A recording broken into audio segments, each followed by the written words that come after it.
Bonjour à tous, dans cette vidéo, nous allons voir comment factoriser un trinôme à partir de ses racines. Dans l'exemple, on nous dit soit f, la fonction polynôme du second degré définie sur grand R par f de x est égale à 3x carré plus 3x moins 6. Et dans la première question, on demande tout d'abord de montrer que 1 et moins 2 sont des racines de f. Alors, pour montrer tout d'abord que 1 est une racine de f, il suffit de calculer f de 1 et de voir que le résultat est égal à 0. Alors, f de 1, c'est 3 fois 1 au carré, plus 3 fois 1 moins 6, on a tout simplement remplacé les x par 1.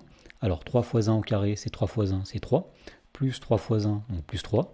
Moins 6, 3 plus 3, 6, moins 6, ça fait 0. Ensuite, on va montrer que moins 2 est aussi une racine de f en calculant f de moins 2. Alors f de moins 2, c'est lorsqu'on remplace x par 2 dans l'expression de f, c'est-à-dire 3 multiplié par moins 2 au carré, plus 3 multiplié par moins 2, moins 6. Alors 3 fois moins 2 au carré, donc moins 2 fois moins 2, ça va donner 4. 3 fois 4, 12, plus 3 fois moins 2, c'est-à-dire moins 6, donc 12 moins 6, et il restait ensuite moins 6, et donc 12 moins 6, ça fait 0. Et donc puisque les images de 1 et de moins 2 par la fonction f sont égales à 0, on en déduit que 1 et moins 2 sont des racines de f. Dans la question numéro 2, on nous demande d'en déduire la forme factorisée de f. Alors lorsqu'on est en présence d'un trinôme et qu'on connaît deux racines distinctes de ce trinôme, eh bien il y a une formule qui permet de factoriser ce trinôme. Alors, si f de x égale ax carré plus bx plus c est une fonction polynôme du second degré qui possède deux racines distinctes x1 et x2, et bien dans ce cas-là, le trinôme f peut s'écrire sous la forme factorisée f de x égale a, facteur de x moins x1, facteur de x moins x2. Donc pour déterminer la forme factorisée de f dans la question 2, on va commencer par repérer le nombre a.